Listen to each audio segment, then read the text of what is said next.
decisions you're ever going to see happen this weekend, including one in Notre Dame. We're going to get into all of the football, both NFL and college. And by the way, yeah, that's right, I'm wearing my Colts jersey because, well, frankly, the Colts are rolling. Don't At Me starts right now.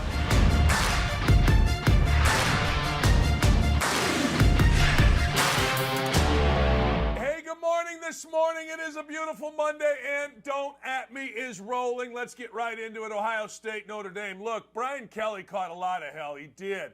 As the head coach of Notre Dame, I had a guy tell me today, well, they paid for Brian Kelly's house. Well, Notre Dame has always paid in Granger, Indiana, for the homes of their football coaches. But Brian Kelly never did what Marcus Freeman did. And maybe you could say Brian Kelly never played a really good team close at Notre Dame, but that wouldn't be true. But Brian Kelly never only had 10 players on the field when it came down to the biggest play maybe of his career. Marcus Freeman certainly did. Marcus Freeman had 10 players on the field in the biggest moment of his career, in the biggest moment in Notre Dame in a long, long time. This was going to be a program-changing victory. This was going to be something that set Notre Dame up absolutely beautifully, and I mean beautifully, for the college football playoffs. Notre Dame had, and I mean they really had, 3rd and 19. They had them on the ropes. They had Ohio State on the ropes, and you know what they couldn't do? They couldn't get her done. Now, there's a backstory to this. Ryan Day, the head football coach of Ohio State, after the game, lost his mind on Lou Holtz, and Lou Holtz is going to be on our show coming up here on 10:30. We'll get his reaction to this. Let's start from the top. Lou Holtz on Pat McAfee's show on Friday was talking about why Notre Dame was going to win. Now, you got to understand, Lou Holtz coached. He's from Ohio. He coached at Ohio State under Woody Hayes, won a national championship under Woody Hayes, and obviously won a national championship as the coach of the Fighting Irish. So his loyalties certainly lie with Notre Dame. Let's hear from Lou Holtz on Friday that set off this firestorm.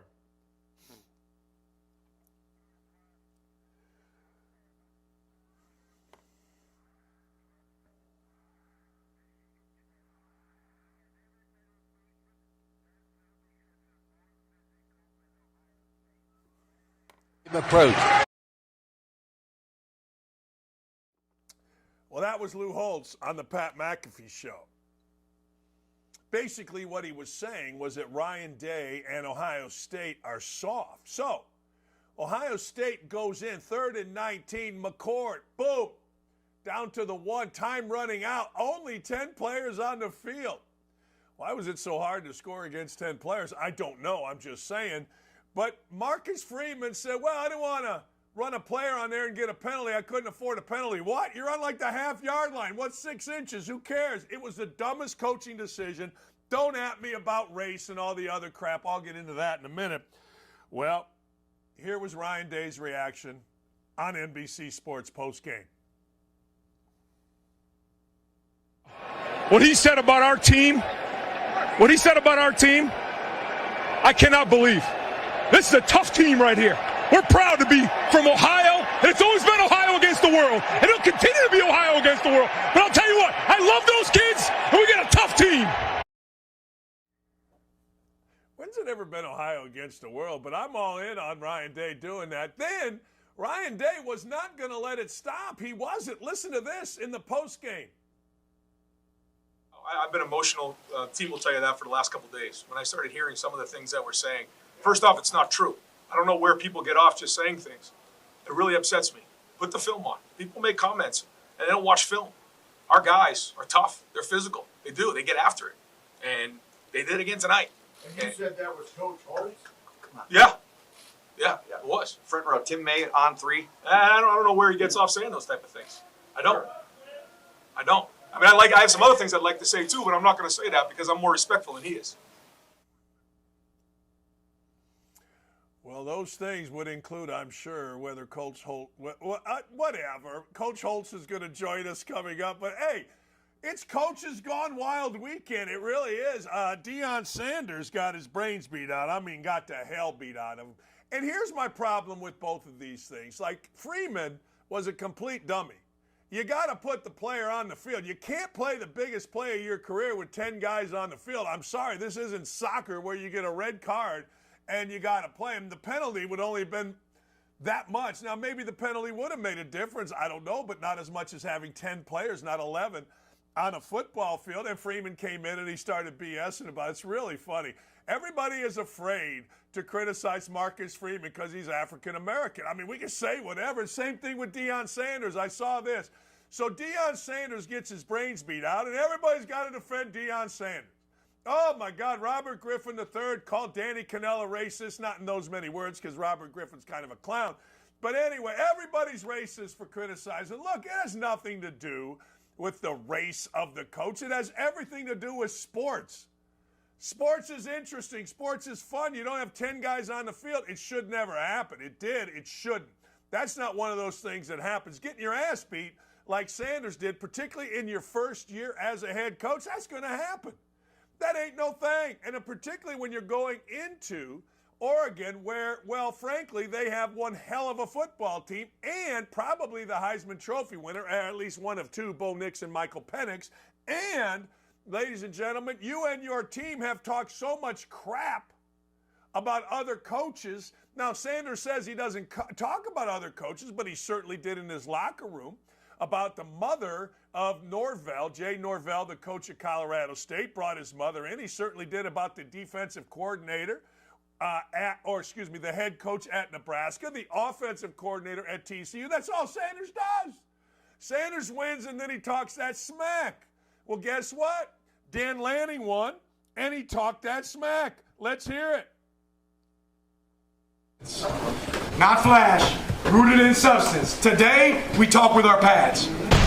You talk with your helmet, right? Every moment. The Cinderella story is over, man. Right? They're fighting for clicks, we're fighting for wins. There's a difference, right? There's a difference, right? This game ain't going to be played in Hollywood, it's going to be played on the grass, right? It's going to be played on the grass.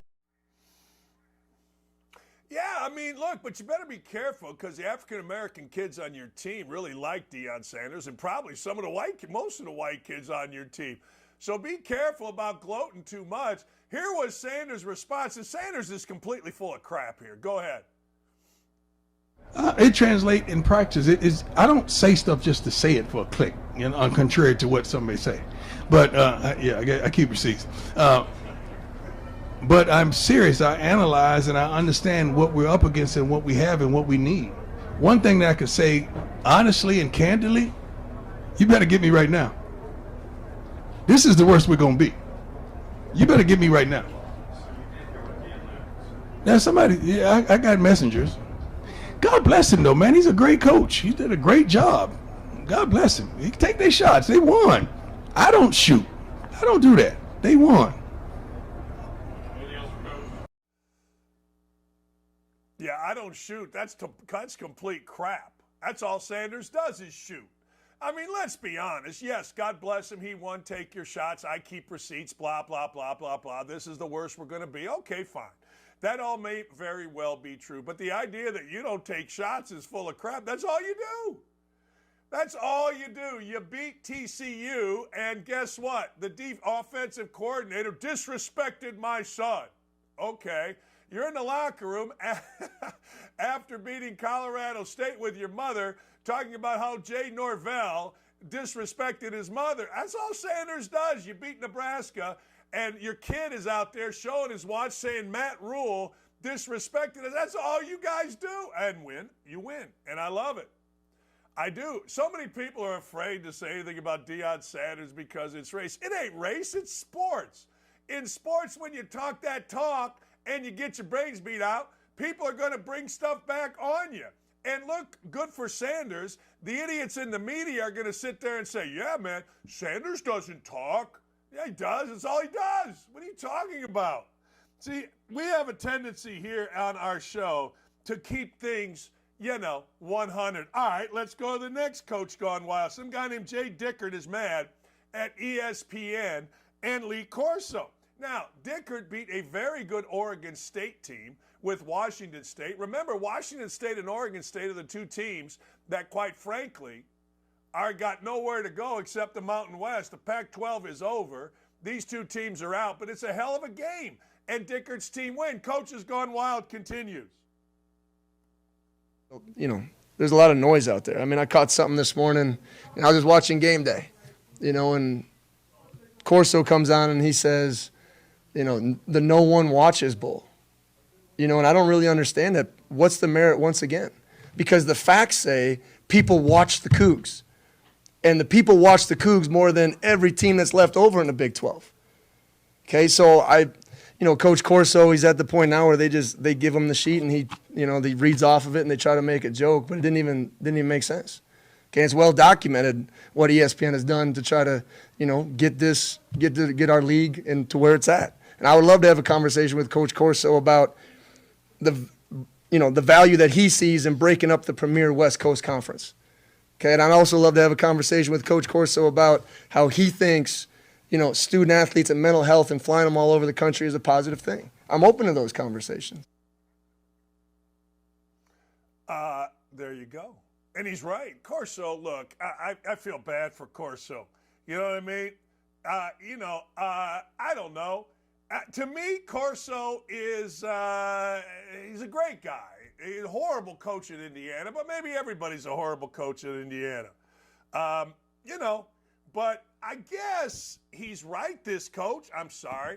He's right. He's absolutely right. Like, guys come on the air, and they just say stupid things. At least Game Day, for the first time, somebody other than Pat McAfee said something interesting. How milquetoast has Herb Street gotten? Well, he talks in tones like this, like he's really concerned, and oh my God. I mean, hey, look, and we know that Desmond Howard showed his racism by talking about the caucasity of a white passenger on an airline. Look, that's great, man. That's awesome. Good for them. But the fact of the matter is, these guys coming at coaches and programs and players, I don't blame any coach for telling all these clowns, stick it up your ass. And I don't blame any coach for making fun of anybody's age. I don't care about any of it. People always say, well, you're picking on an old man. Then the old man should shut up. Corso, Holtz, they can handle it. They're adult males with a penis. And there's a difference nowadays. There are some adult males without a penis, but they are adult males with a penis. And adult males with a penis can handle a little criticism, can handle a little back and forth. You know what I'm saying? So there you go. Apparently, Clemson's kicker, I don't know how you're Clemson and you don't have a damn kicker, but the Clemson's kicker decided he was going to put his retirement or his financial future on hold and go kick a field goal. And it was a cool story. It was a really cool story until, guess what? The dude missed the kick. It was an interesting story until the dude, he had a chance for a game-winning kick, and he missed it. And Florida State ends up winning. Maybe, just maybe, we should go get a kicker. Like maybe, just maybe, some of these squads, I'll get into kickers here in a minute, but maybe, just maybe, you should say, hey, you know what? Let's get a kicker. Let's get a kicker that is in college. You know what I'm saying? Let's get a kicker that is here. I'm just saying. Jonathan Waits, there you go. It's a good story until you miss. Let's get to the NFL. Ladies and gentlemen, Mike Macdonald was hired. And Brian Flores said it was racism. Well, I don't know. I mean, everybody tells me Mike Macdonald is black, so I'll go with it. But I got to tell you, whoever made the decision, and I think it was Chris Greer, the general manager who's African-American of the Dolphins, made the right choice. Because Mike Macdonald is an interesting dude, number one. I was not all in on him. Now, how are you not going to be all in on him? Because the Miami Dolphins figured out what most teams can't. Speed kills, people. Speed kills. If you're not fast, you can't play for the Dolphins. Dolphins rang up 70-20. Now, here is what the legend in his own mind. I mean, Hank Baskett couldn't handle an onside kick in the Super Bowl, Colts against the Saints. So Sean Payton, former Scab, ends up winning a Super Bowl, and now he's Houdini. Now he's the Gazda. Always good with me, so I feel bad criticizing him.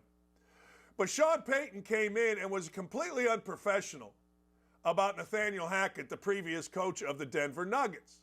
Well, here was Sean Payton yesterday. He got a little testy. as the old folks say, he got a little burr in his saddle.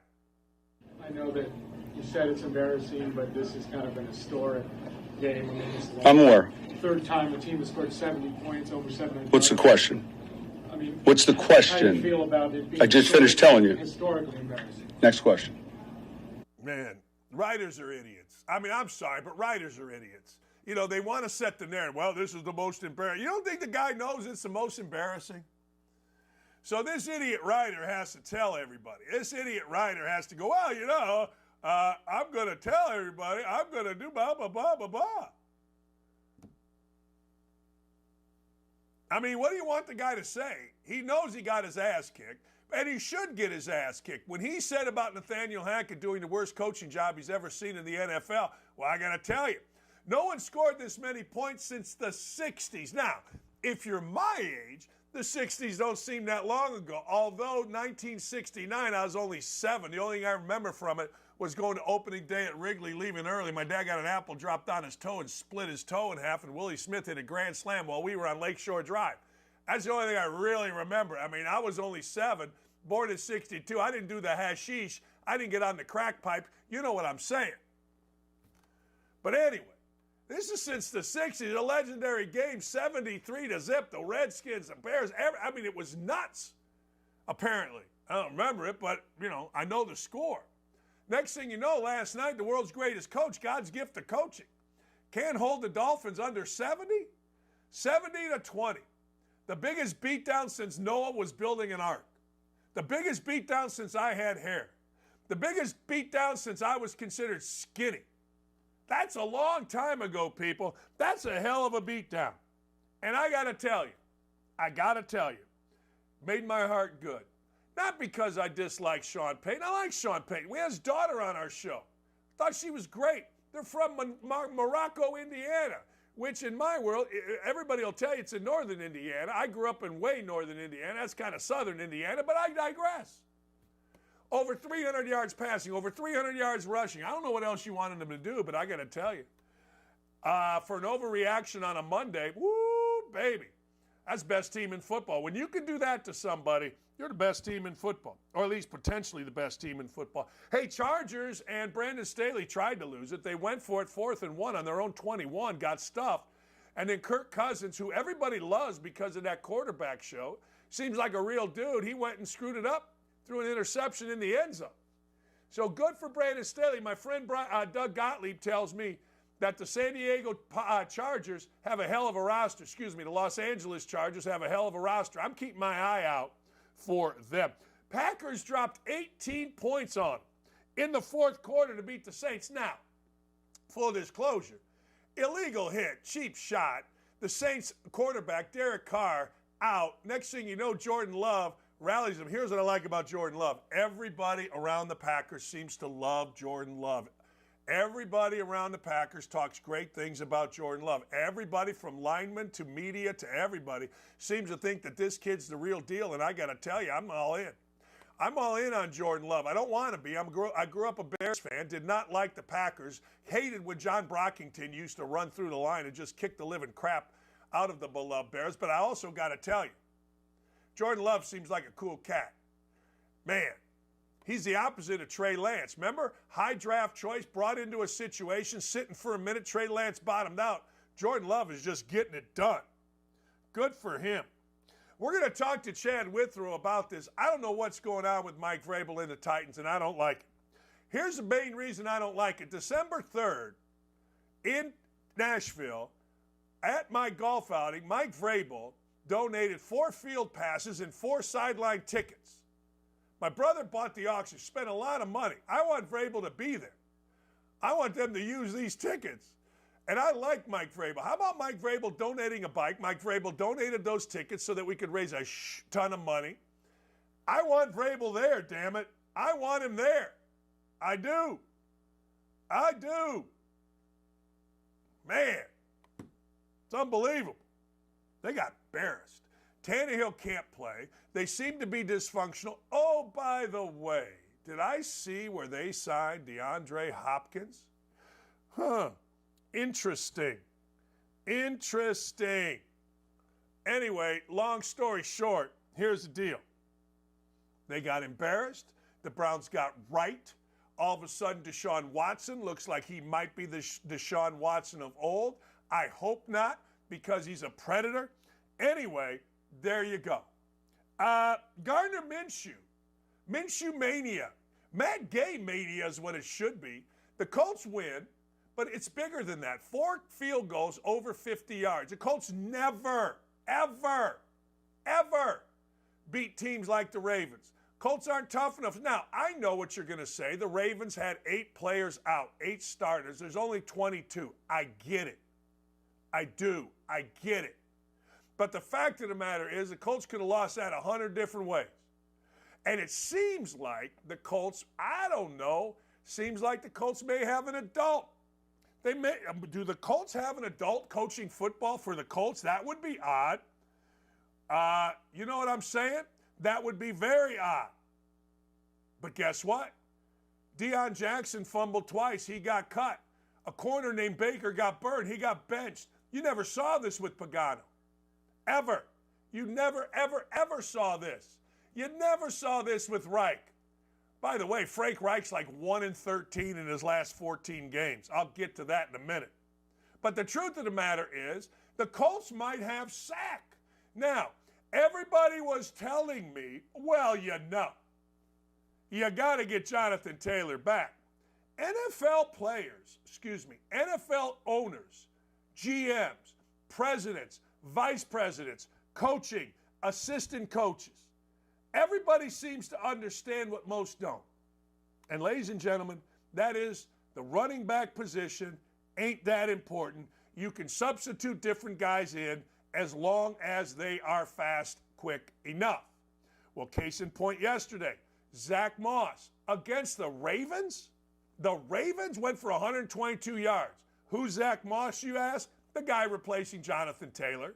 So this dude goes for 4 yards a carry, 30 carries, 122 yards, and then on top of it, they got another 17 yards. They got 139 yards rushing by a guy that was, well, I don't know, traded for Nyheim Hines, a throw-in. Running back position don't matter. So now, after all of you told me in week 1 that Jonathan Taylor should be going cha-ching, cha-ching, cha-ching, Jonathan Taylor's agent should be like, whoa, what happened was, whoa, what happened? All right, I saved the best, I think, for last. Look, I got to tell you, I don't get Taylor Swift. I don't get Taylor Swift. I don't get it. She's always been a superstar, but now she's super duper duper duper duper star. And God bless Taylor Swift. She's smart. She's hooking up with maybe the most popular athlete in the NFL, Travis Kelce. Now, I'm tired of the Kelce's, but it doesn't matter what I'm tired of. I'm 110 years old. But here's the deal. Taylor Swift went to the game. The Chiefs are so cool that when blowing out the Bears, in the huddle, Pat Mahomes said, hey, we got to get Kelce a touchdown. So guess what they did? This is how good they are and how bad the Bears are. They got to get Kelce a touchdown, so they went and got Kelce a touchdown. Taylor Swift lost her mind. That was cool. That was very, very cool. I thought, frankly, Taylor Swift and Kelce were maybe just a made-up thing, and maybe they are. I don't know. Kelce's a Pro Bowler. Kelce's in commercials. I'll get to Kelce and selling out later. But I don't care about that right now. This is about football. So it illustrated a couple things. Star power sells, and if you took the over on 362 times, Taylor Swift, what's her name? Is that Taylor Swift? I don't know who that is. I'm all confused now. But anyway, if you took that she would be shown on television more than 162 times, you won. You got to take the over. But long story short, power wins. I don't understand it. She had like the National Guard security with her. She had like people lining up. I think it made Jackson Mahomes cry that somebody else was a bigger influencer. That was fun stuff. I'm not going to lie. Stars sell, baby. Now, Carrie Underwood was with Tirico and Collingsworth. I know both of them had bad thoughts. Oh, my God. How great looking is she? And I'm not sure that a woman could possibly smell better. Friend of mine sent me a text. He goes, I was around Carrie Underwood one time, and man, does she smell good. All right. Best smelling man is Dane Fife. Smells great. Anyway, I'm big into the smell of people. Last thing, the Chicago Bears. I tried to tell the idiots here in media in Indianapolis that their boy Matt Eberflus was a joke. Their boy Matt Eberflus, a.k.a. Fluss, to the media here, was not a real guy, was not a real coach, was not real. Nice guy, nice background. Friends of my wife, friends of my wife's ex-husband, great friends of all of them growing up. Mothers hung out together, blah, blah, blah, blah, blah. But I watched old Fluss's defense. I watched old Fluss in his last year with the Colts lose to, in order, at home, the Raiders, and then they lost on the road to the worst team in the NFL, Jacksonville, and somehow, I don't know how, other than maybe he's a white guy and next in line, Eberflus gets the Bears job.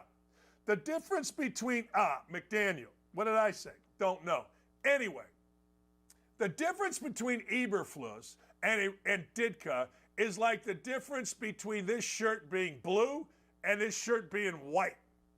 I mean, it's got a little white in it because it's got the same job to do, but this is a blue shirt. And the Fluss, I got 2 words for the Fluss. My ass. Nice guy. We belong to the same country club. Seems like a great guy, but can't coach wild turkeys that take a big fat dump in a barn. That's right. I said it. I meant it. And it shows once again, the Indianapolis print media suck. Speaking of the Bears, the defensive coordinator, Alan Williams, resigned from the team due to, wait for it, inappropriate activity. And the Bears' HR staff was involved. Now, I don't know what the hell inappropriate activity is, other than it always involves one of a couple things. Money, stealing. Sex, always. Grabby, handsy, some type of sexual activity with somebody you really shouldn't be having sexual activity with. We've seen it with Mel Tugger. But long story short, Alan Williams, he's resigned to spend time on his health and his family. Good for Alan Williams getting out of there. Good for the national media not really caring. Good for all that. He's protected Alan Williams, and you know why. All right, when we come back, speaking of the Bears, though, they lost $100,000 worth of equipment in Soldier Field. That Soldier Field thing is the dumbest ever. Do you know the Bears don't own Soldier Field? It's run by the Parks Department. So you got some slap making $6 an hour with keys to the equipment room walking in there and pilfering. You got some slamp. Do you ever see the lines all squiggly on the sideline?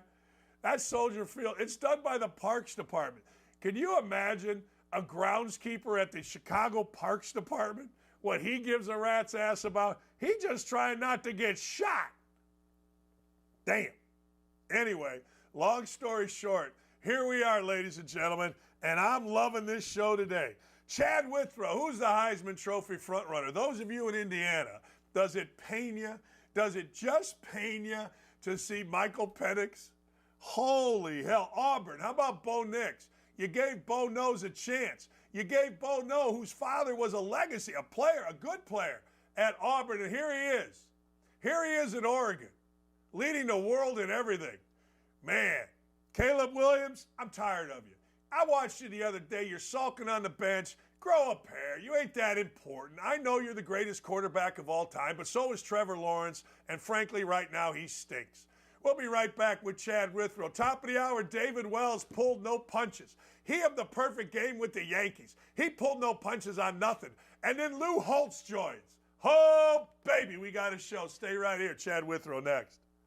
For the hottest sportsbook offers at OutKick, find exclusive promotions. Chad, also stupid, Keith Olbermann, and his response whenever Aaron Rodgers went down with the eventually it was the Achilles, but at the time, everyone's playing doctor on social media, and he retweeted one of the doctors that said it could be a Liz Frank foot injury as well. Olbermann retweeted and posted another hashtag sudden Liz Frank due to failure to vaccinate. Well, Rodgers went on Pat McAfee and responded to Olbermann. Hey, hold on, there's another guy. What's the guy? Keith Olbermann said that. You love him, though. Because you're not vaxxed, that's why it happened. Yep. Yeah, get your 5th booster, Keith. Anyway. He didn't hold back. And Rodgers is back on with McAfee. Get your 5th booster, Keith, is terrific. Perfect way to handle that. I'm sure he has.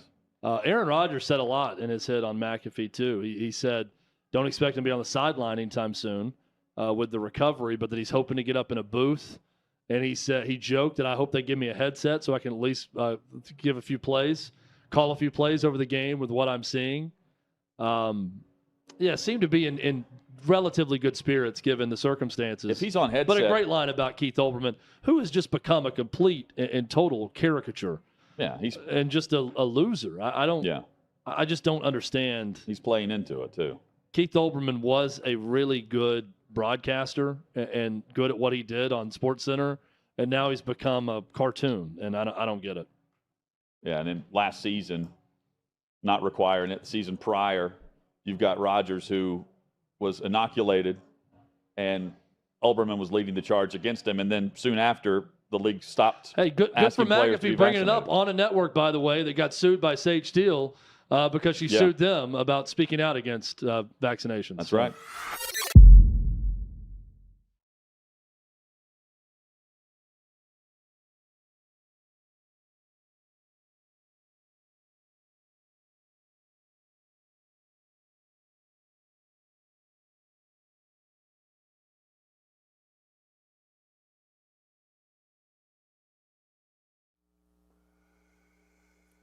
All right, the great Chad Withrow. You hear him, you know him, you love him on Hot Mic, 3 to 6 right here on OutKick, 2 to 5 if you live in a central time zone. All right, we were talking about it a little off air. Let's just get it out of the way. You live in Nashville. The Titans stunk. The Browns, I guess, might be good. What say you?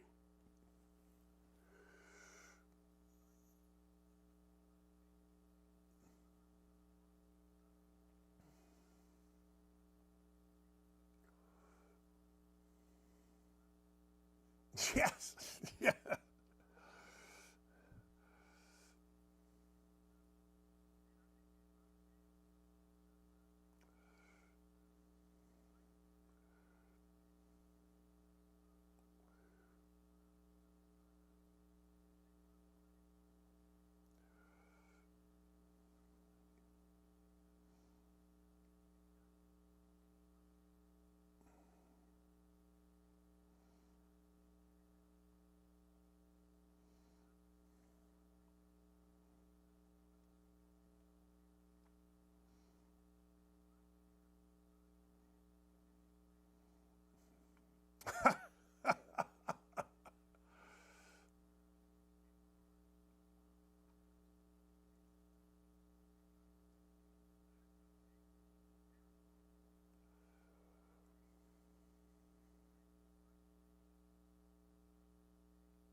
Penix, Williams, Nix. Who's your Heisman?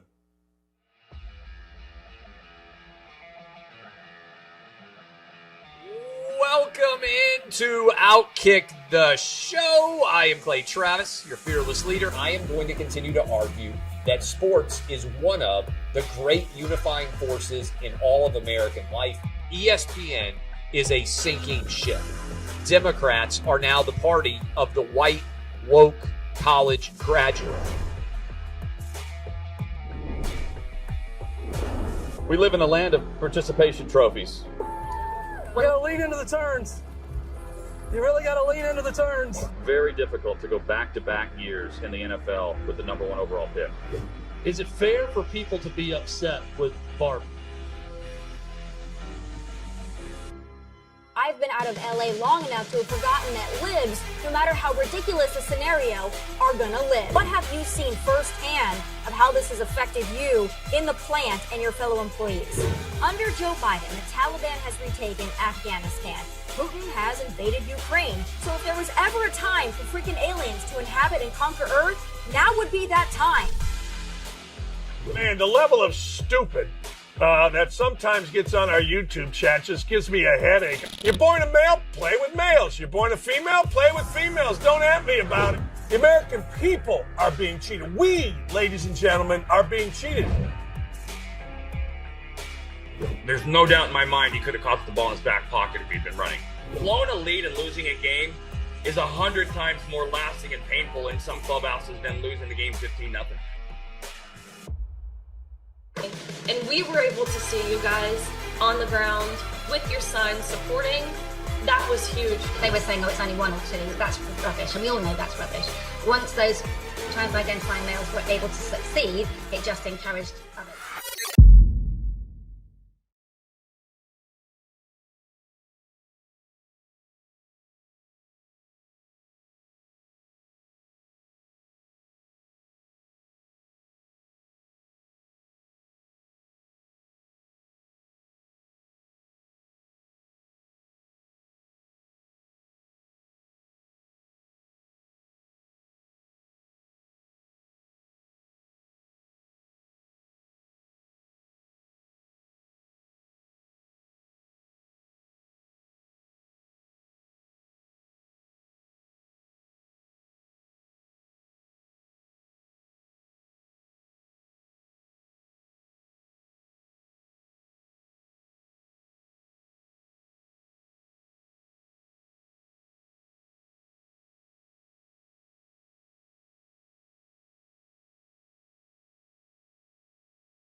Yeah, we're having trouble with Chad's audio. We will get that fixed for you. I'm going to answer the question that I just asked Chad. Penix, Bo Nix, or Caleb Williams. If I were ranking them, I would rank Williams third. I've had enough of Williams. I just have. I was watching him the other day, last Saturday, and he's sitting there on the bench like he's above all this, like he's bored with this. And I got tired of him. I'm sure he's the greatest quarterback ever. Everybody's the greatest quarterback ever. Trevor Lawrence was the greatest quarterback ever. And then I watch him, and Trevor Lawrence can't throw the ball from me to the pool out here, and it's only about 20 yards on a line. He stinks. I don't know. The whole greatest quarterback since Elway has made my head hurt. I mean, I watched Andrew Luck, the greatest quarterback since Elway, put up monster numbers, but you know when most of those numbers were? After he threw 2 interceptions in the first half and the Colts were down, and then he would go nuts, which I guess – that's a great player, but I watched that so many times and so many people miss that I'm not into the greatest quarterback ever. I'm into who's playing well, and I got to tell you, Bo Nix just absolutely took apart, absolutely crushed Deion Sanders and the Colorado Buffaloes to the point where Deion Sanders had to start talking about, well, you're going to get us this time next year. We're going to be better. Whatever the hell he was talking about, and I got to tell you, that's great. When you make coaches just babble, then you're doing a pretty good job. Look, anybody that goes into Sparty and drops 41 on them and completes every pass and runs and does whatever, I'm all in, and that's what Michael Penix has done. But here's the deal. Urban Meyer and I talked about this the other day. In college basketball, they give you the Wooden Award, and you're supposed to vote like in January. I don't care about these games. Let's see what happens when these monster games come.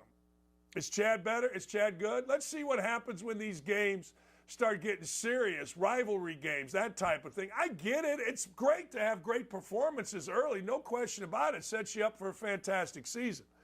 But I've always said I am not even thinking about Player of the Year, Heisman Trophy, until I see how you do in some of these. Well, I'm on the road. I'm against a team that's legit, that kind of thing. We'll see. We shall see what we shall see. But anyway, I'll also tell you this. Alabama, you knew Alabama was going to beat Ole Miss. Look, Lane Kiffin will get you there, but he ain't getting you there, at least not right now until he comes on our show. If he comes on our show, then we're in business. But right now, he is not good enough to get you there. And is there anyone in the world more ridiculous than Brian LaFerentz, Kirk Ferentz, Brian Ferentz? I say LaFerentz because there was a great player, Rafe LaFrentz, at Iowa that I'm still mad Knight screwed up the recruiting of. But I digress. Brian Ferentz is all excited because he put 45 up last week. Apparently, he's got to put 25 up. If he puts 25 up, he gets a bonus averages. Well, they scored nothing. Zero, zip, nada at Penn State. Now, Penn State's wideout, again, according to Urban Meyer. Look, I only quote national champion coaches. I'm not quoting like Alan Williams, the guy from the Bears. I'm not quoting slaps. So, long story short, here's the deal. Simple. Iowa stinks. They couldn't score. They got beat 31-0 on the road at Penn State in a whiteout. Hardest environment Urban's ever coached in. Hey, how about Brian Kelly? He had 11 guys on the field. They went back and forth. Arkansas, Sam Pittman's a pretty good coach. He likes beer, pizza, wings, and apparently fornicating his wife. I think that's what the third one was. I could be wrong. Let's say allegedly there. But he went out and got himself a win, Brian Kelly did, against a very, very game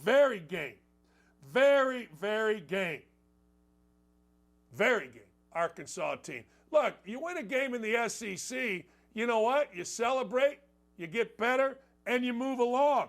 People are so funny with Brian Kelly. I don't understand it. I'll never understand it, but I kind of like it. People are really funny.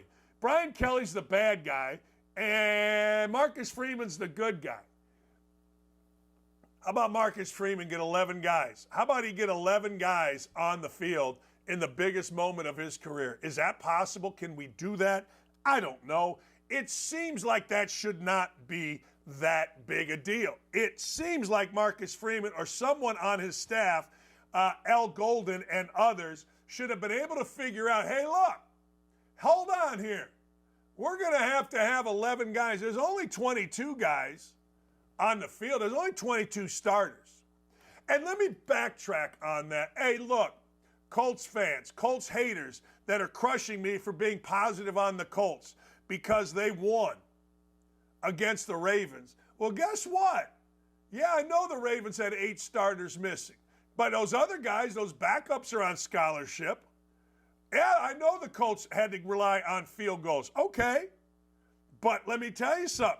Field goals matter, and the Colts were smart enough, absolutely smart enough, to sign Matt Gay to the richest contract a kicker has ever signed. Look, I'm all over Chris Ballard. I think Chris Ballard has been an abomination.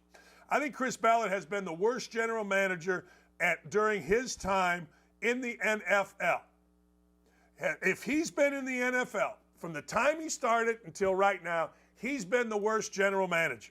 But the fact of the matter is this. He made a good signing. I am with you win or win. I am never with you when you lose. I'm too old for it. I don't care. These guys make a boatload of money to do what? Win. Period. That's it. I don't want to hear about anything else. Well, we got draft choices. Yeah, I don't care about draft choices.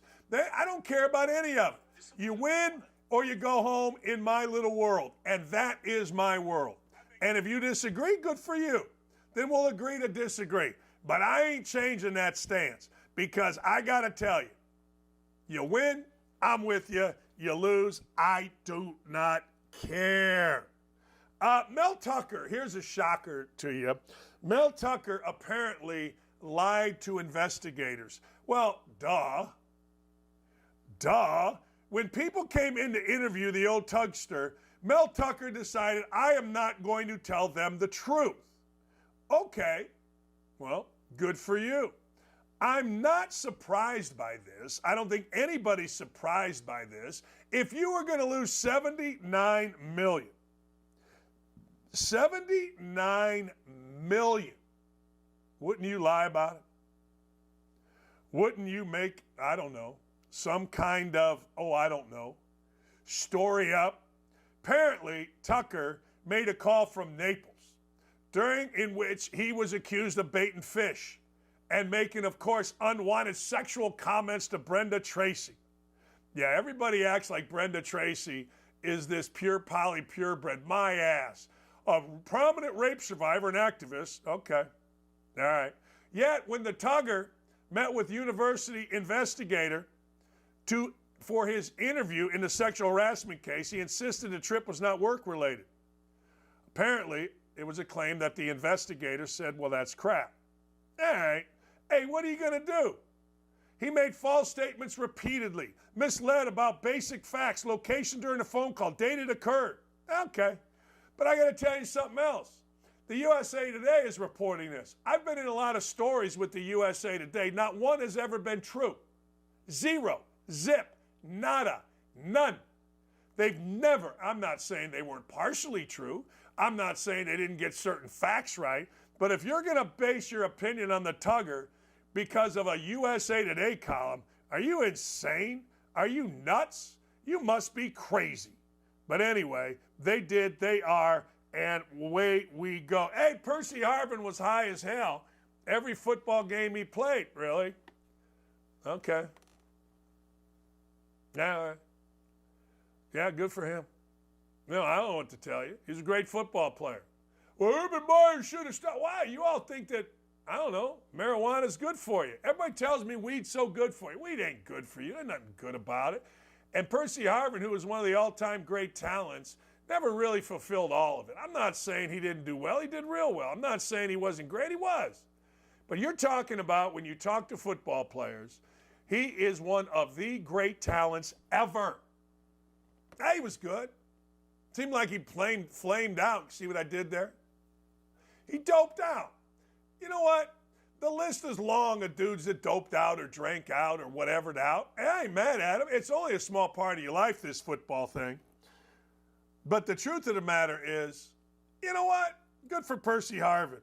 It's nobody's fault but his own, if you want to know the truth. I mean, if you're going to act like an idiot, Percy, then there you go, man. I'm just saying. Nobody's going to feel sorry for you. Let me go back to the NFL for just a second. So last night I was watching the Steelers take on the Raiders. And last night the Steelers, it started out like a fast game, 7-7, here we go. And then all of a sudden the Steelers took over, and then like Andrew Luck in his prime, here come the Raiders. Well, I got to tell you, Steelers ended up winning. Why? That was the easiest bet of the weekend. Serious business. That was the easiest bet because the Steelers have culture. Steelers were getting 3. The Raiders got nothing. I mean, let's be honest. They're a mishmash of stuff. A coach that said he was coming to Indianapolis and didn't and went back, and now he's here. A coach that failed with the Broncos early, and now he's here. A coach that looks like he's overwhelmed by the entire thing against one of the most, if not the most, established sports programs in professional sports in the United States. 3 coaches. It was documented last night, and it was documented very well. But the fact of the matter is, the Steelers did what the Steelers do, which is whoop ass when they are down because they, ladies and gentlemen, have culture. That's right. This is why I have complained for years about the Colts. There is no culture. Tell me the culture of the Colts. Maybe it's getting established. I do not know. I don't. Hey, one other thing. How about Indiana? A redshirt kicker makes a 30-yard field goal, and IU, my beloved alma mater, would have lost to Akron, a 1-2 MAC team, and a bad one, at home. Holy cow. Truth of the matter is the kid missed, and then Indiana had to scramble to win in triple overtime, and then, honest to God, I know, then they're in the locker room singing and dancing, and, well, the coaches, the players are like, man. See, I've said this forever. 50 years. 50 years we've listened to Indiana having bad coaches. That's all I heard. Nuh-uh. Players. The players in Indiana suck. They're gutless. They always have been. There's nothing to them. They have no heart. They've always sucked. They'll continue to suck, and that's just the way it is. All right, my man Chad, are you back? Can we hear Chad? Are we going to be able to hear the great Chad Withrow? You guys are going to have to let me know if it goes out over, because I hear Chad just fine. Chad, let me get into a couple things. Bama. Nothing? Okay. Well, never mind. So that means he's not on? All right. That sucks because I want to hear Chad. Chad enlightens me. Chad informs me. Chad makes the show fun. All right. Let's continue. I got a whole rundown here I can get to for you peoples. But anyway, let me go back to Indiana. You guys are always mad at me. I got these little girls that were cheerleaders. Oh, Indiana players are great. No, they're not. All they ever did was worry about the party. I never had respect for them, and I still don't have respect for them.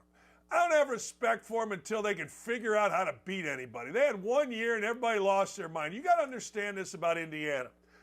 Tom Allen was all the rage. Best recruiting class he's ever had. Yeah, how's that worked out? Indiana basketball. Every guy's a great recruit. Every guy's a great recruit. From 1993 on. Every guy's a great recruit. You know, since 1994 to right now, I want you to think about this. One Elite Eight. One Elite Eight. 94 to now. Now, that's a long time. It's 2023. I'll give you 22. 22 plus 8, it's 30 years. It's unbelievable. I've had enough. Every single little guy tells me this football guy that comes is great. This basketball player that comes is great. Indiana, well, I've had enough. I have. I'm sorry. I've had enough. One Elite Eight. One. Since 1994. One. 2002. One. Basketball program, my ass. Bobby Knight should have been fired, my ass. Anyway, I digress. Speaking of kind of tone deaf, I think we talked about this the other day, but the Oakland A's not only did this, I want you to think about this. The Oakland A's are a professional basketball or a baseball team, professional, in the major leagues with pretty good history. Like when I was growing up, I could name you the whole team. Bando was at third. Campaneris was at short. Dick Green or Manny Trio coming up. He came up with them before he went to the Cubs. Gene Tennis, Catfish Hunter, Joe Rudy, Vida Blue. I mean, I can go on and on.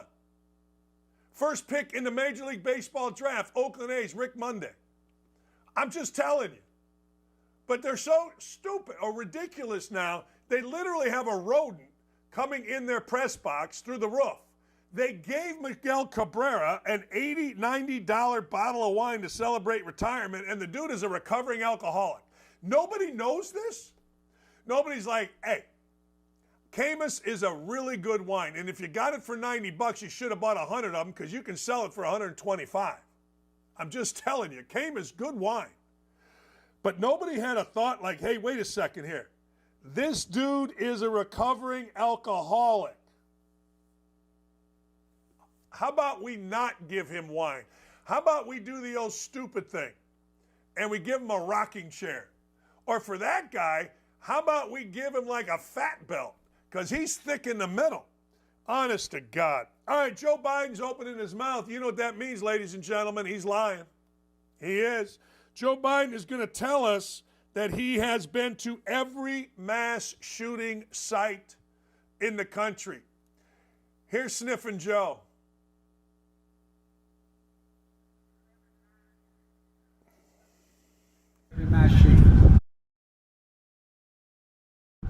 After every mass shooting, we hear a simple message. The same message all over the country. I've been to every mass shooting. It's like he's been to every John Grisham movie, but he hasn't. He hasn't been to any, or very few. I mean, look, it's like me just saying, you know what? I see Chad Withrow right there. I have better hair than Chad Withrow. No, I'm serious. My hair right now, I don't have hair. Chad has a great head of hair. My hair right now is better than Chad Withrow's. No, I'm telling you. Yeah, I don't know what you're are you going to believe what I'm telling you? It's like the guy that gets caught in bed by his wife with another woman. He looks at his wife and says, I'm not doing nothing. You going to believe what your eyes tell you, or are you going to believe what I'm telling you? Doesn't work out well, but it's worked out for this guy. Look, all right, speaking of Biden, any other human being alive in the public eye would be considered a racist for this comment that he made about LL Cool J. And two of the great artists of our time representing the groundbreaking legacy of hip-hop in America, LL Cool J. By the way, that man's got biceps bigger than my thighs. I think he's been. And MC Light, both of you, thank you. Because they both have the light off on the mic, you know you're all here to listen to the new edition. Mike Bivens, 40 years producing music that lifts our souls. Did you know that Joe Biden was a member of New Edition? No, really, and the Beatles. No, he was. He was raised in England, and he joined the Beatles. How about in this day and age, the President of the United States calls an African-American boy? Now, if LL Cool J was 10 years old, then maybe. Can you imagine? Look, I'm not one of those guys that says, well, you know, but Trump, blah, blah, blah, blah, blah. LL Cool J was born in 1968. Now, I'm no math major, but that ain't, quote, a boy. Nobody cares either. Look it up. Look it up. You are going to vote for this man. Good for you. God bless you. The world is insane. This is what we have. This is the leader, and this is the guy. Boy. Just at some point, don't you just say, what the hell are we doing? Apparently, we're not going to get Chad. We're going to get David Wells coming up at 10 o'clock. David Wells went nuclear on Nike. He covered up his Nike at the Old Timers game in New York City with the New York Yankees. And for those of you that don't know, the Old Timers game in New York is a big-time deal. It's a great deal. It's the greatest post-playing event in baseball. It really is. Hopefully, we'll hear from David Wells. And then, of course, at 10:30, Lou Holtz joins us. Ohio State fans, where are you going? What are you doing? Let's go. We'll be right back. Folks, TikTok serves us the dumbest filth the interwebs have to offer. And at this point, I think people just make up mental conditions or identity delusions to go viral. Like this woman who is patting her soon-to-be ex-husband on the back for being supportive of her newfound gayness. Watch. Early this year, I came out as gay to my husband, soon-to-be ex, and he had the sweetest and most amazing reaction, and this is what he said. What did you say? I said that I was so proud of you, and that was the bravest thing I've seen anyone do. And now we are going our own separate ways, and we're about to put this house on the market, and that's all she wrote. Be like my ex-husband. Be that good of a person. So I don't know that woman or that man, but by the looks of him, the hostage look in his eyes and the sounds of her, I would venture to guess he's not necessarily stoked about his wife being a lesbian, but just rather happy he can leave her and have a socially acceptable excuse beyond just her baseline annoyingness. But why on God's green earth would this woman post something like that as if she's celebrating or gloating about it? Furthermore, I hope she doesn't get a dime in the divorce because she misled him. He should honestly cite fraud and take possession of whatever she has of value, which doesn't appear to be much outside of maybe that sterling silver on her nose ring. But anyway, not the point. The point is, we have entered into a weird space in 2023. I really can't even keep up anymore. Now, a new survey from Change Research shows that a whopping 55% of millennial and Gen Z women find it a turnoff if their partner listens to the Joe Rogan Experience, and over 3/4, 76% of women said they would not date someone who supports Trump. Apparently, women in this age bracket, the age bracket 18 to 34 that I'm also a part of, prefer men who will go see the Barbie movie and presumably are scared of guns.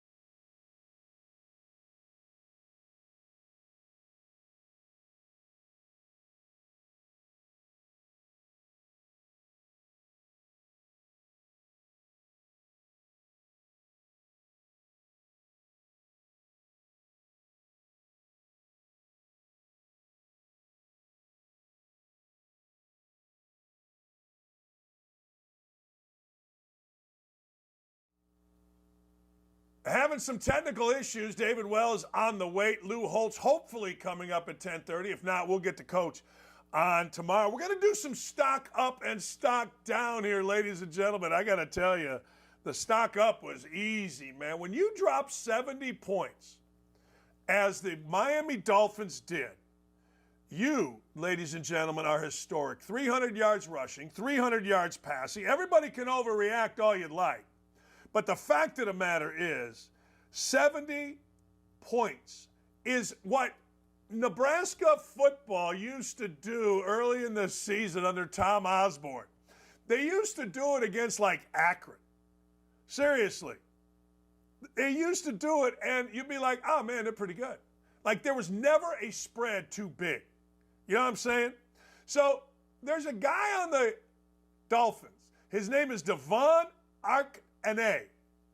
He ran total 233 yards, 4 touchdowns, 18 carries, 203 yards. What? And when nobody's ever heard of him. But you know what he can do? He can run real fast. And I've told you for years and years and years, I don't give a damn about big, fat left tackles. I give a damn about speed. Speed. Now, Raheem Mostert from Purdue, Super Bowl hero with the 49ers, all he did was go 142 yards, 4 combined touchdowns. He's got 6 rushing touchdowns. He's on pace for 1,334 touchdowns. Most he's ever done is 891 yards. Guess what he does, or did? He ran a 4.240.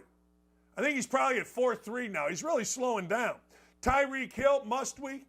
157 yards and a touchdown. Jalen Waddle, should we? He wasn't even in the game. No, I got to tell you, man, oh man. And here's the other side of it. Here's the beautiful other side. The NFL exposes you. The NFL exposed the New York Jets. Did you see the New York Jets sideline? Michael Carter, who's a third-team running back of absolutely no regard in the NFL, lucky to be on a roster, he's going off on, well, everybody, including his coach.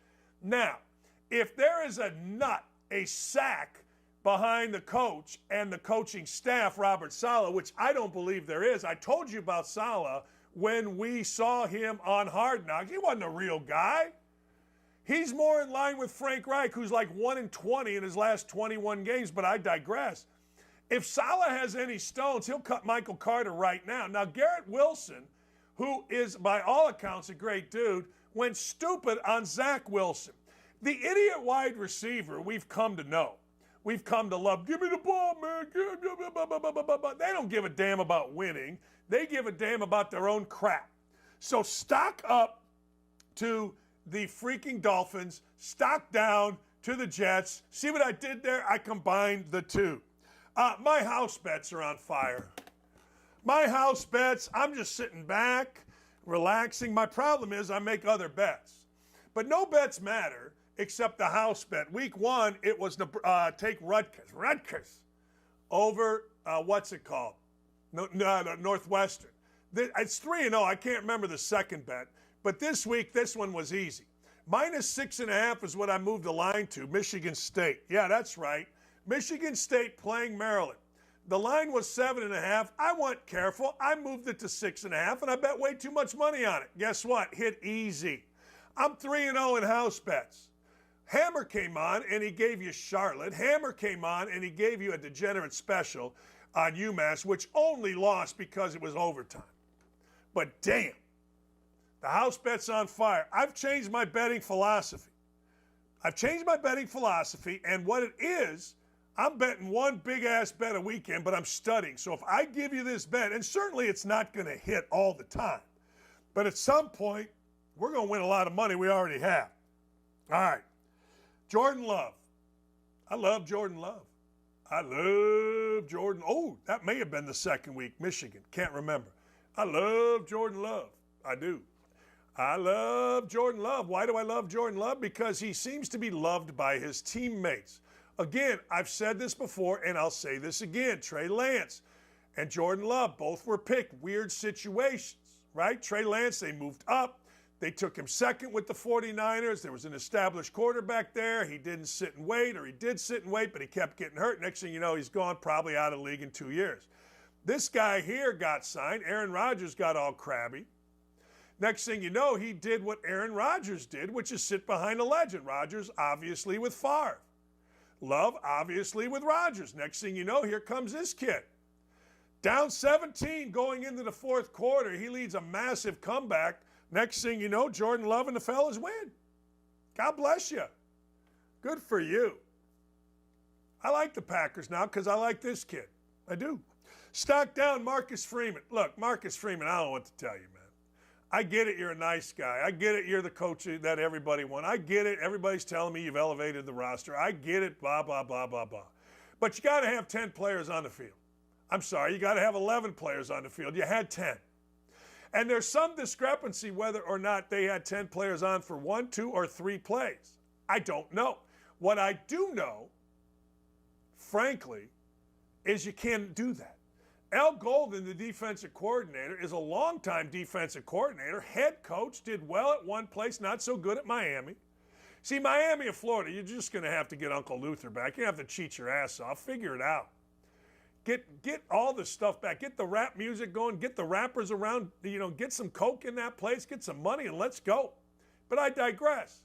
Notre Dame, you had a chance. You had a chance for an actual victory. You had a chance, ladies and gentlemen. You had a chance to do some great things.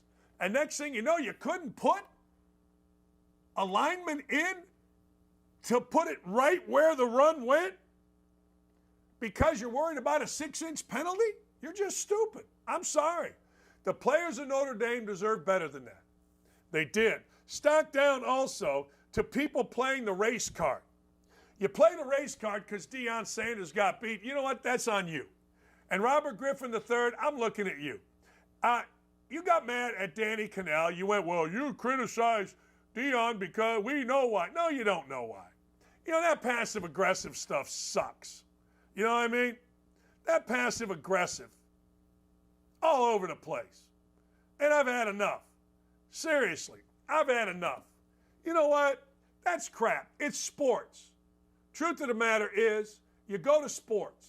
You go to sports, you're going to win some. You go to sports, you're going to lose some. You go to sports, you're going to get your ass beat, and you're going to have big wins. You go to entertainment, you're going to film the show, so you shouldn't have a bad show because if you screw it up, you do it right. Sports, man, they evolve. They're organic. That's what sports is. So you know what? If you're a coach that's talking a lot of smack and you get beat, guess what's going to happen? People are going to come at you. And it ain't race, it's sports. You act like an idiot on the field, people are going to come at you. I don't care who you are. You win, people are going to come at you. People are going to come at Dan Lanning as soon as he loses. It's sports. It's the way the world works. I don't get that people all of a sudden go to Ray. Well, man, you guys hating on Deion because, well, you know. No, I don't know. I heard some guy on the TV going, well, you know. No, I don't know. Help me out. I'd like to hear. What is you know? Well, you know. No, I don't know. It ain't about race. It's about freaking guys doing their job.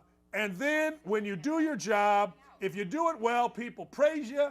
If you do it poorly, people rip you. Colorado did it poorly. It all came back. Was it race when Kenny Burmeister, the head coach at Loyola, called it fast break on the lake? And then when he lost, everybody made fun of Burmeister, calling him the mistake on the lake? Of course not. It's sports. I don't give a damn. Don't be afraid to criticize Marcus Freeman. Brian Kelly won more than any coach in the history of Notre Dame.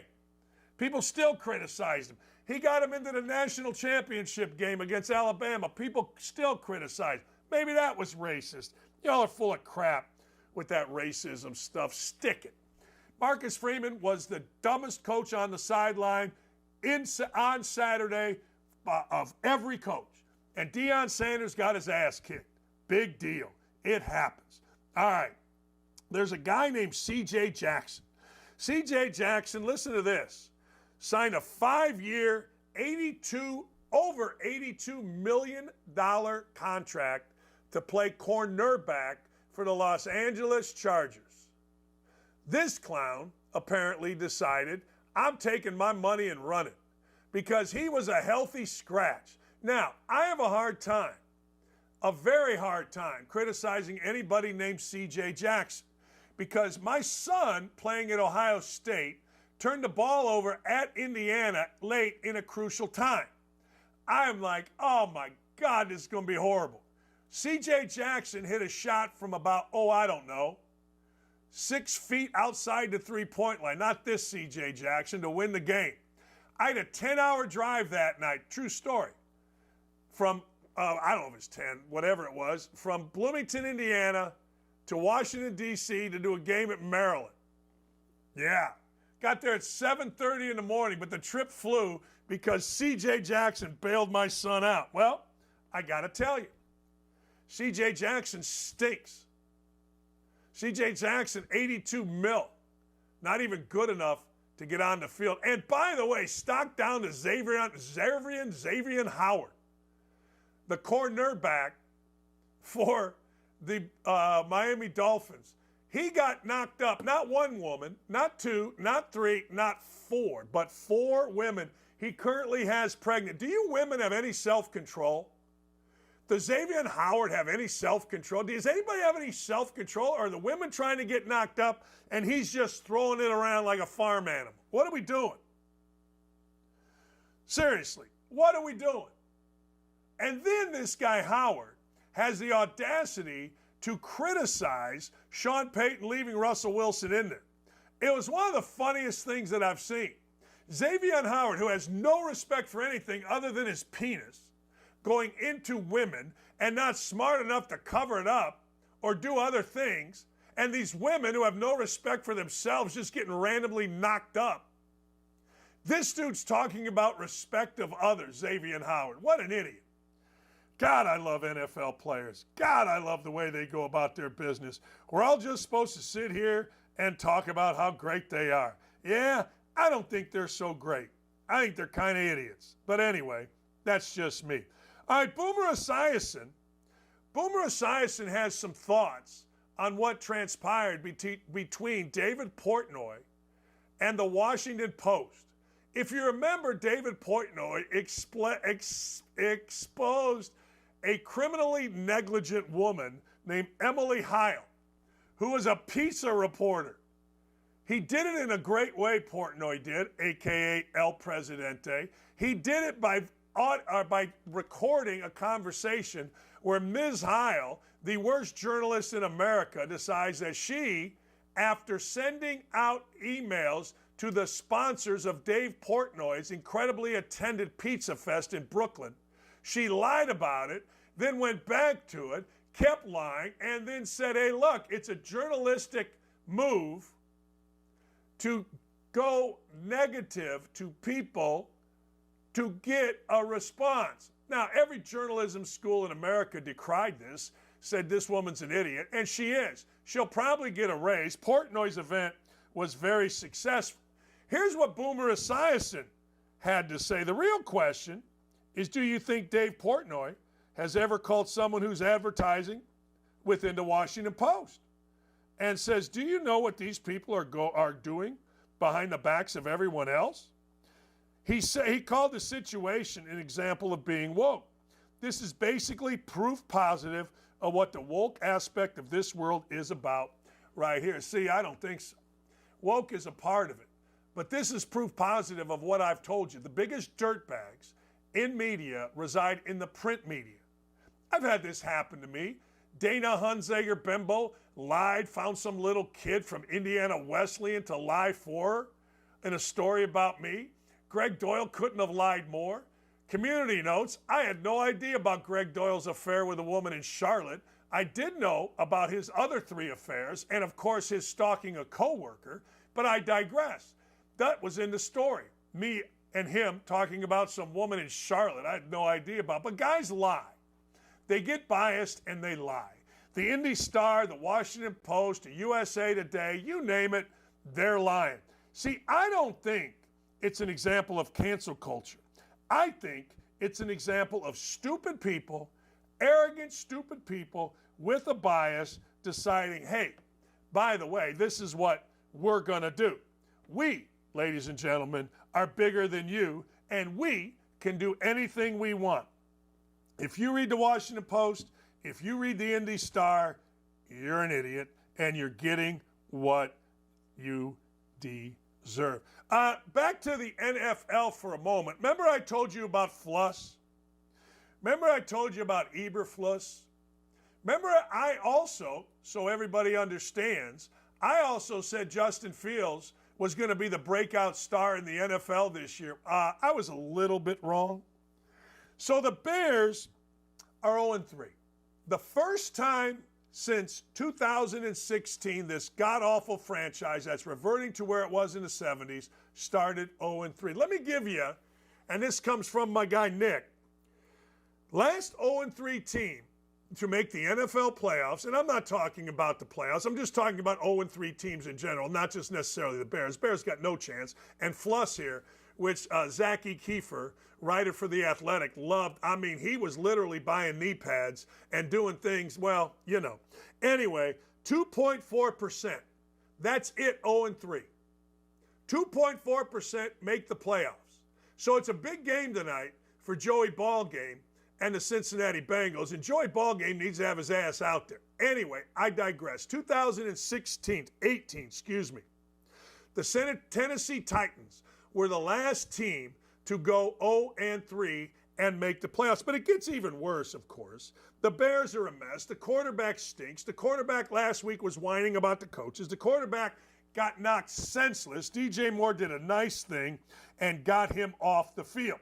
If Justin Fields was playing more loosely, it didn't show.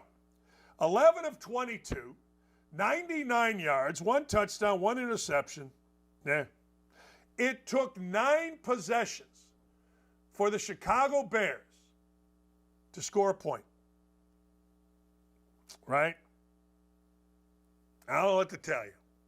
All I can tell you is that guy right there, I knew it when he was in Chicago. I knew it, when he was in Indy. He cannot coach blind turkeys to take a dump. And blind turkeys, ladies and gentlemen, will go take a dump without even being coached.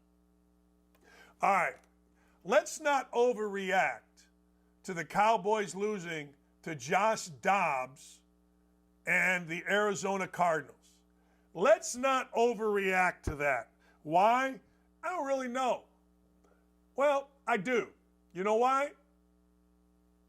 It's the Cowboy way. The Cowboys have a serious problem. It's the same problem Indiana basketball has, and it's this. They can't handle success. Maybe your football team can't handle failure. That's Indiana football. They've got no heart, they've got no guts, they've got no stones. But when you can't handle failure, that's damn near, or success, that's damn near as big a problem as anything else. See, when you're on the Cowboys and you win a game or two, guess what? People all around the country are talking about you because, let's be honest, they are America's most interesting team with America's most interesting owner. Everything is bigger in Texas. The toupee on Jerry Jones's head, bigger. The stadium they play in, bigger.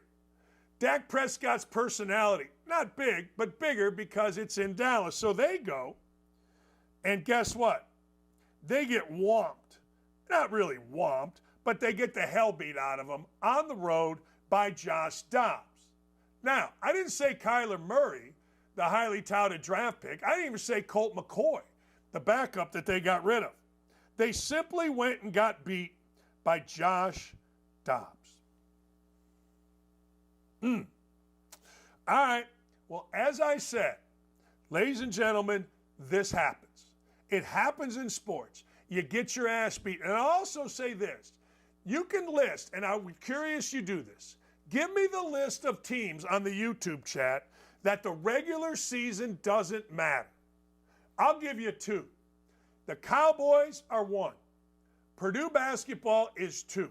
We've seen the Cowboys have great regular seasons and then the bed in the playoffs.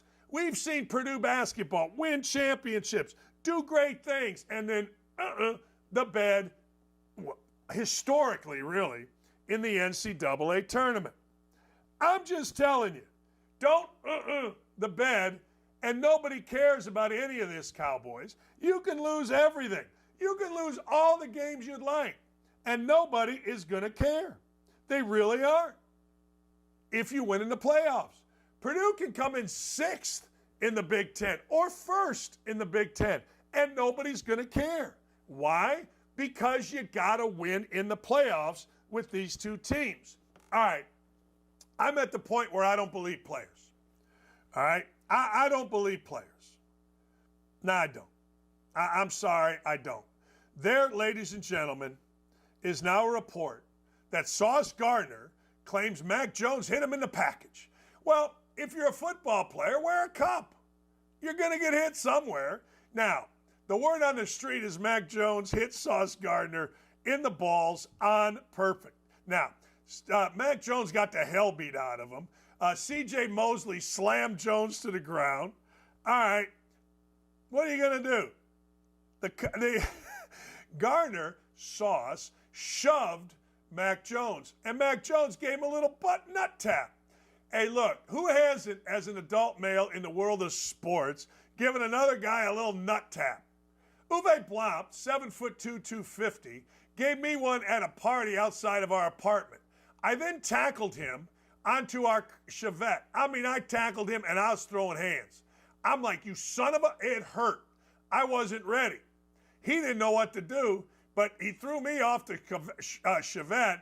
Thankfully, I landed on top of him and continued to pummel him. The next day, I went to church. I took off all my clothes upon returning and jumped on him naked. That's right. I jumped on him naked. We laughed, had an apology, and away you go.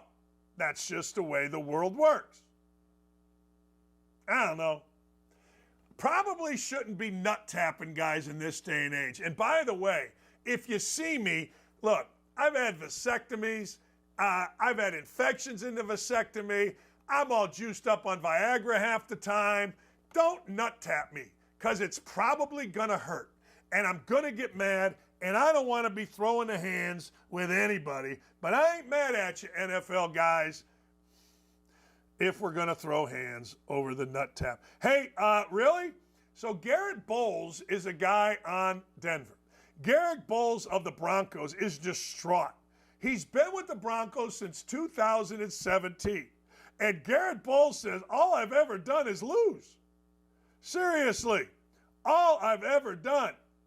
He dropped the big S word. I'm tired of losing, man. I've been here for 7 years, and all I've done is lost. Lost? Garrett. And it's frustrating. But at the same time, I know the dogs we have in this room. I know the dogs we have in our room. Oh, the dogs. Okay. All right. And we have winners. We do. We got to figure it out the hard way. Sometimes when you hit rock bottom, you can't keep going down. You got to go up. Well, let me explain something to you. Yes, you can keep going down. The dumbest administrator I was ever around was a guy named Rick Greenspan. We called him Slim Pickens because he weighed 379 billion pounds. He told me something one time that was actually prophetic, and I want you all to write this down. He said, the idea that people always bounce back is silly. Oftentimes, people splat. That's right. Oftentimes, people splat. And you know what? Slim Pickens wasn't wrong. Yeah. Slim Pickens was not wrong. He was actually kind of right. Sometimes people splat. Well, Garrett, if you lose next week 70-20, guess what?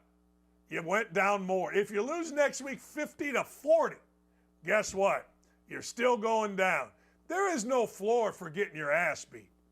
You know what? When I was coaching at Bowling Green and we had to play football players, we were down to 6-7 guys, and a couple of them, one was a pasty white kid, football player. It wasn't Julius Peppers coming to my team. I'm like, man, I wonder how much worse it can get. One of my assistants told me it can't. I go, wait till you watch the next game, because we had no shot. I mean, no freaking shot. But hey, what are you going to do? All right. Sean McDaniels, Josh McDaniels, I was watching this. Down 8, 4th and 5. 2:25 to go. I was shocked. I was absolutely shocked that McDaniels put out his kicker and didn't go for it 4th and 5. Now, people are worried about the confidence of his team. See, I don't worry about the confidence of his team. I worry about the fact that his team's no good. If I were McDaniels, if I were a player, it ain't about confidence. It's about knowing whether your team is any good or not. And when your team stinks, you don't go for it. When your team stinks, you kick a field goal. Now, they got the ball back, but it was only like 10 seconds to go. I understood what he was doing. I didn't hate it. I didn't hate it as much as others hated it. I really didn't. Everybody else hated it. I don't know. But damn, your team, you got Devontae, what's-his-face, Adams there. Throw the ball to Devontae Adams. You paid Josh Jacobs more money than sense. Get the ball to Josh Jacobs. Oh, wait, you got rid of Darren Waller. Oh, never mind. That would have been very, very helpful. That would have been big. But you didn't have him. So he's defending it. And you know what? I'm not mad at you for defending it. You got to defend it. What are you going to do? Say I screwed it up? Oh, hell no. No. I don't know. You have 3 choices, McDaniel says. Try to make it a 5-point game where you have an opportunity to win it with a touchdown if you get the ball back, or you go for it there. And then if you happen to convert, you got to make the 2-point conversion. Here's the deal. Going for it would have given the Raiders a 15.8 win probability. Kicking a field goal dropped it to 10. I'm shocked that McDaniels did that because at least here in Indy, all anybody does is go by the damn win probabilities of the analytics dudes. Yeah, what are you going to do? He said, you're going to have to get another possession anyway. No, you're not. Why are you? What are you talking about? If you go for it, you make it, then you go for 2. You don't need another possession. I don't know what the problem is. Anyway, it's a reason McDaniels isn't any good. McDaniels. He just, you know what? There are a lot of punchable faces in this world, and he kind of has one. I'll tell you one thing I don't have a punchable face. I have punchable thoughts, but not a punchable face. All right, I don't think we're having Lou Holtz. I don't think we are. I'll come back. I hope we do. I do. I hope we do. Be right back. Offers at OutKick. Find expert picks and the latest odds. Get in the game at OutKick.com/bet. What does it say to you when there's these business owners who don't understand your vision of what you have for these places? I mean, you're giving them publicity at the end of the day. Even if you're not giving them the best review on the board, you're still putting their name out there on a platform that allows millions of people to realize their business when otherwise they probably would have just remained, a smaller business. Yeah, he's a moron. It had nothing to do with how I was ranking the pizza. And he said that. He said a million things, like he doesn't want publicity. He keeps talking about it. But he just hated me. He didn't really know who I was. I'm sure it's the way his politics are, because if you go look at his feed, it's what I'd expect. It's extreme left, and those are the types of people who generally hate me before they meet me. But he said he wanted to yell at me before I even stepped in the store, so it had nothing to do with the review. And he's a clown show. He is one of the worst people. He's everything that is wrong with this country, and that's not exaggerating. But he's made up his mind before he meets somebody, picks a fight, and then the rest is history. But for me, it's good. It was the most viral thing we've had in a long time. Yeah. And have you had any other pizza owners from places you covered in the past reach out to you and say, wow, we can't believe this guy? Like, look at the great things that you've done for our business because of the One Bite Pizza review. Yeah. That's the thing that's crazy. There's a lot of things that people could cherry pick that people have said about me that be like, oh, he's a bad guy, this and that. Pizza and small business is not one of them. That pretty uniformly across the board. People like Dave, very good for pizza. He's very good for small business. It's how we're doing this pizza fest. Like, we get places that would never do it, But it's like we like what, like I did an interview with Lucali, which is one of the most famous pizza places there is. And they're asking Mark, the owner, is like, why'd you agree? We don't see Lucali doing this type of thing. It's like Dave has done so much good for the pizza industry. This guy didn't care. This guy had no answers. He was just a clown.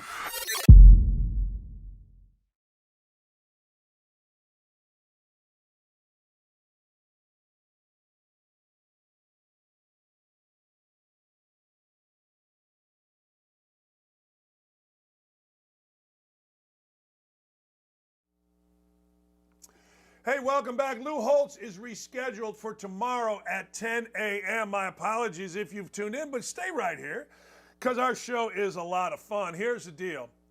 A lot of people are starting to think that Taylor Swift and Travis Kelce are contrived. They're saying it's the same thing with Jessica Simpson and Tony Romo. Isn't love love? I don't know if it's contrived, but I got to tell you, if you're going to go with it and you're Taylor Swift, you're going to have to pay me a lot of money, NFL. I saw where the NFL gives $500 million to communities in leagues and in the league, all across the league. I said that's so wrong. Well, if I'm Taylor Swift, I got to get $25 million. I mean, I'm not sitting there cheering. It's a great time, but I got to get some money if this is contrived. I don't believe this to be contrived. I don't. I think that this is love. I think that this will have an unbelievable happy ending. I don't, for the life of me, and will never, ever, ever understand what has happened here to make Taylor Swift the next huge thing, not big thing. Taylor Swift was going along being awesome. And all of a sudden, Taylor Swift has morphed into this next massive thing. And nobody's been able to tell me why. All anybody ever tells me is, well, Dakich, now you're paying attention, huh? Didn't you know? No, I didn't. I'm sorry. I wish I did, but I didn't. I don't understand it. I would love for somebody to tell me. I would love for somebody to educate me and say double dizzle, fascism.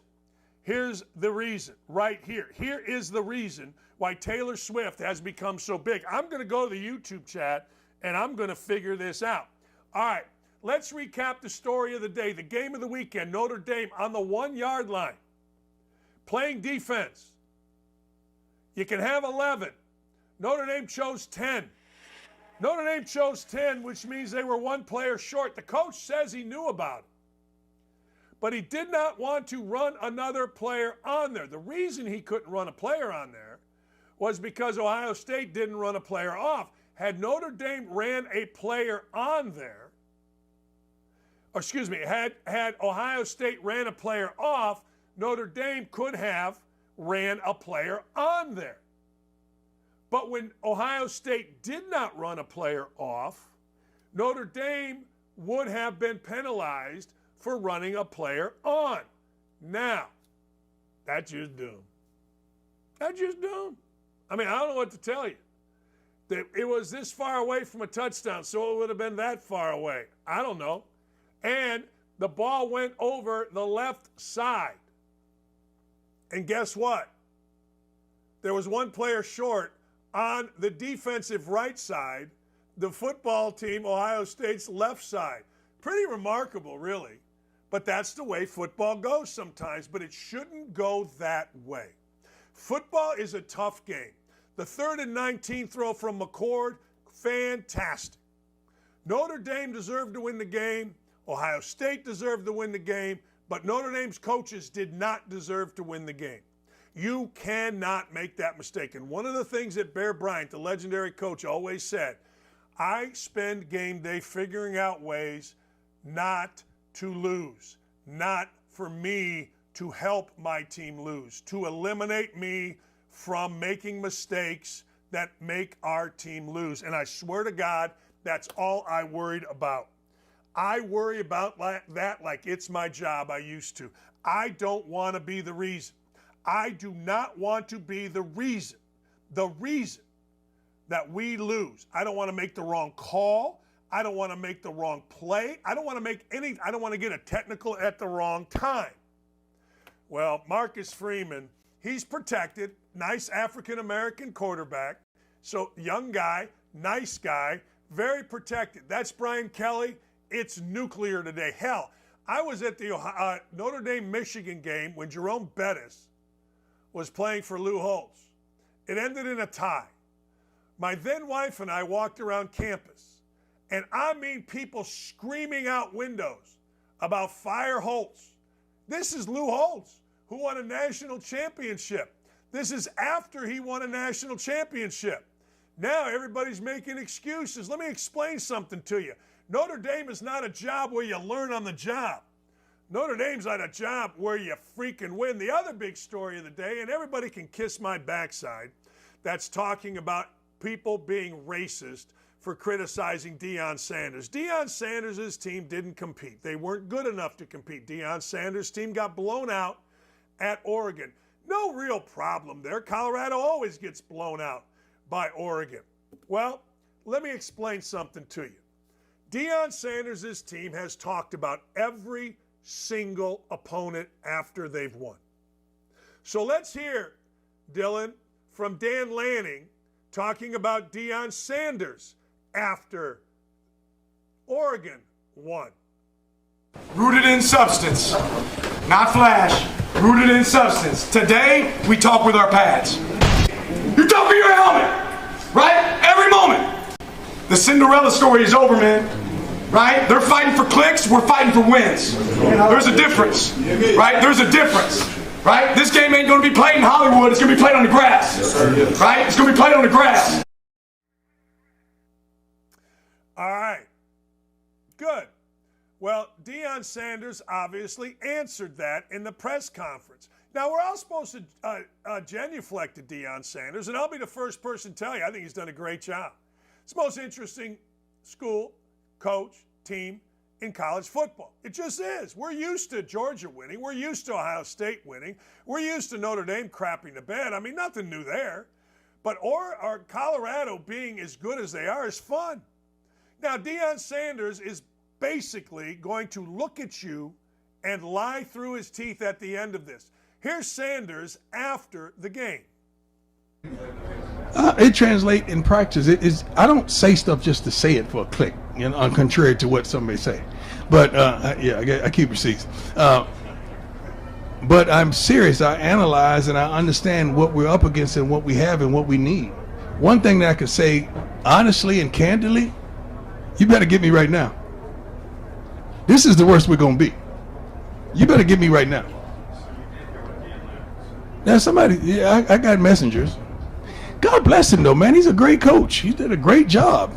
God bless him. He can take their shots. They won. I don't shoot. I don't do that. They won. Well, let's go through that. I don't shoot. So you beat Texas Christian, and you embarrass Art Briles' kid because you said the offensive coordinator at TCU, Art Briles' kid, whatever the heck, Kendall Briles, I think is his name, disrespected my son. Well, that's a shot. I mean, easy. Matt Rule is the coach at Nebraska. Matt Rule said basically, yeah, I don't know. I don't know how great this is. After the game, Shedeur Sanders went at the coach, disrespecting the coach. Of course, Shedeur Sanders did it on the field once the coach turned his back. Typical little, batch move. But hey, there's a shot. After the Colorado State game, Deion Sanders brought his mother into the locker room. Deion Sanders talked about Jay Norvell. And Jay Norvell, the coach of Colorado State, had said that that Jay Norvell's mother taught him not to wear a hat and shades when talking to adults. Deion Sanders took a shot at Jay Norvell. You're not going to hear this anywhere else because white guys in particular are so afraid to say anything about Deion Sanders. I'm not. I'm a coach. He's a coach. You coach. Got your ass beat. But don't come on here, at least when we are doing shows, and saying, hey, look, we don't take shots. That's all Sanders and his kids do. Take shots. Are you kidding me? What did they? There you go. They're rubbing the field in Oregon. It's all they do. Well, it's not all they do. They win, and they're interesting, and they're fun. But they take shots left and right. Yeah, I don't want to hear it. I honestly don't. I've had enough. Hey, look, I respect you, and it doesn't matter if I respect you, but I do. I do. Anyway. Yes, there will be a Two Big Brains today at 2 o'clock. 2 o'clock, Two Big Brains. We're talking Colts. I got stuff to do, including I got to go to the dentist, back to the dentist, and see what's going on. All right. The other things that are going on, the NFL. Matt Gay was signed to the biggest contract a kicker has ever received in the NFL. Matt Gay was a guy that a lot of us are like, hey, one of the things that Chris Ballard can do is sign players that, okay. Well, Matt Gay, first time in NFL history yesterday, a kicker kicked not one, not two, not three, but four. Count them, 4 field goals, 50 yards or longer. Now, I'm going to say that again. First time in NFL history. Now, you haters of the Colts, of course, are saying things like, well, you know, Colts offense is so bad, they wouldn't have to kick. Hey, look, whatever, man. I don't know. Whatever. I don't know. But I do know this. $22.5 million on a 4-year deal. You know what? Dude earned it. He earned it. He got him a win. Look what happened to Clemson without a kicker. It didn't get him a win. Clemson, no kicker, no win. Colts, kicker, and a win. That's all I'm saying. Don't at me, people. All right. Speaking of all I'm saying, tonight I'm official. I'm just telling you, I'm taking the Cincinnati Bengals on the money line. I'm going to pay a little juice, but I am taking them. And if you want to take them, go to PointsBet right now. PointsBet.com. I'm betting a lot of money tonight, and I'm taking it money line. Pure. I'm not giving points. I'm not getting points. Here's why I like betting with PointsBet. I'm betting tonight. If I lose up to $1,000, they, ladies and gentlemen, will give me second chance bets. That's right. I'm not betting 1,000 tonight, but I'm betting a lot. If I lose, I'm going to get second chance bet. Right now, you can get up to $1,000 in second chance bets. If your first bet does not go well, PointsBet's got your back with a second chance. Get this offer by visiting OutKick.com/bet. Complete the registration process with PointsBets and make your first bet. If you lose your first bet, you get a second chance. Terms and conditions always apply. Listen to this. Colorado, Illinois, Indiana, Iowa, Kansas, Maryland, Michigan, New Jersey, New York, Pennsylvania, Virginia, Wyoming. Gambling problem? Call 1-800-9-WITH-IT. That's right, ladies and gentlemen. I am taking tonight Joe Burrow. Now, some of you are saying Burrow may not play. Burrow's playing. If Joe Burrow doesn't play tonight, I don't know what to tell you, and let me tell you why. All right? 2.4% chance is what there is if you fall 0-3 in the NFL. I say this all the time, and those of you in Indy are starting to understand it. 10-year plans are bad in the NFL. You got to win. Draft choice is great, but I don't care about them once the season starts unless they play well or they play poorly. Cap space is great for the offseason, but I don't care about it. Doesn't matter to me once the season starts. Once the season starts, there are two things. You win, you lose. Period. I guess you could tie, but it happens so rarely, I ain't going to talk about it. That's it. So Burrow, as the highest paid quarterback in the NFL, I don't care if Joe Burrow is sick, half dead, got a groin, got a knee, got an ass, got a back, got an ankle, got a foot, got a finger, got a toe, got a wrist, got a forearm, got an elbow, got a shoulder, got a neck, got a head, got an ear. I don't care what he's got. You play. Yeah, but he's got, now you play. In this one, you play. It's Monday Night Football. Your team, you have to be out there. Well, maybe the backup gives him up. No, he doesn't. No. This needs to be the Willis Reed moment of Joe Burrow.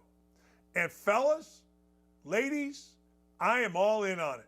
If Joe Burrow doesn't play, I am absolutely going to be livid.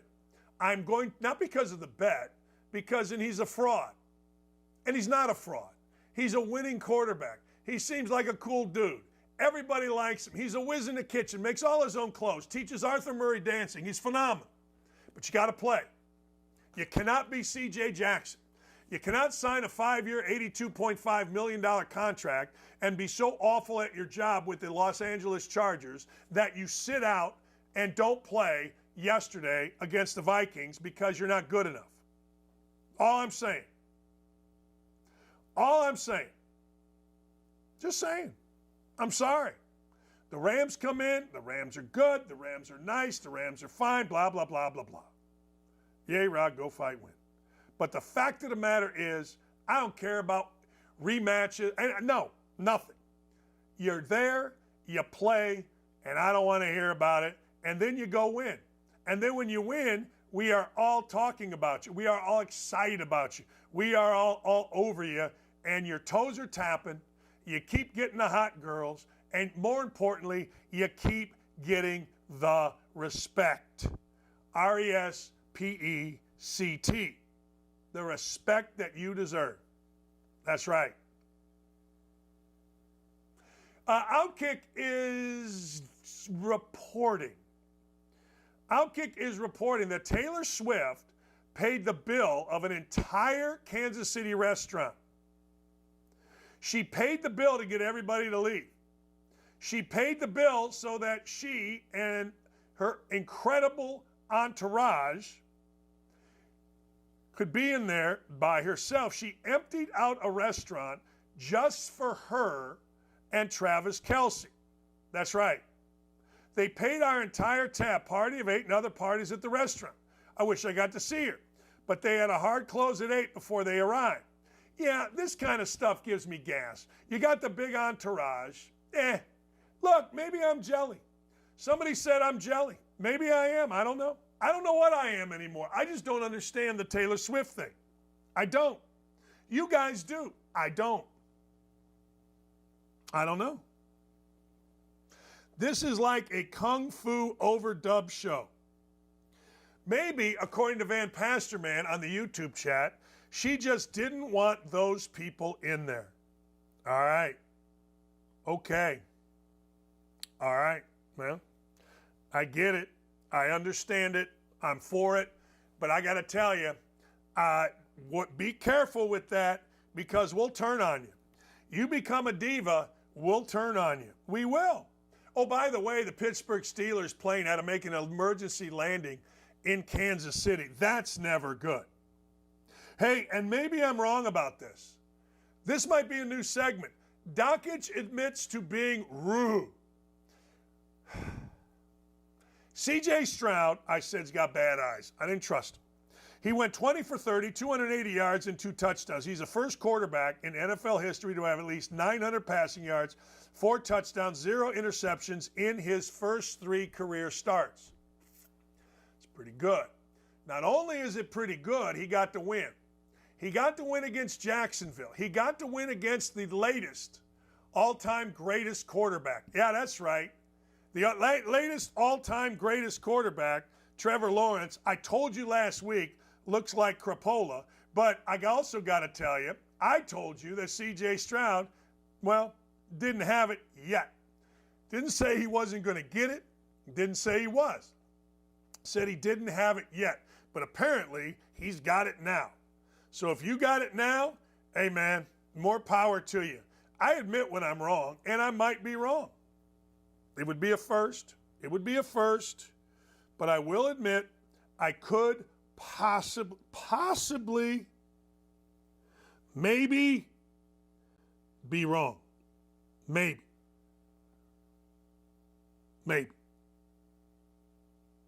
Just saying.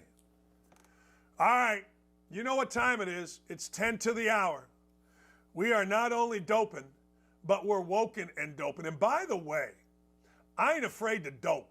This testosterone program I'm on is awesome. Yeah, no kidding. Seriously. My knee thing, I'm not going to say the sponsors because everybody gets mad around here, but I got to tell you, what a weekend I had. Whether it was playing pickleball, whether it was golfing, or the sex. Yeah. So whenever I hear woke-a-dope, you know what I think of? Yeah. Double D. and what's pouring through my veins. But I'm Eastern European in terms of the sex. I don't need that stuff. Anyway, what do you got here, Woka Dopin?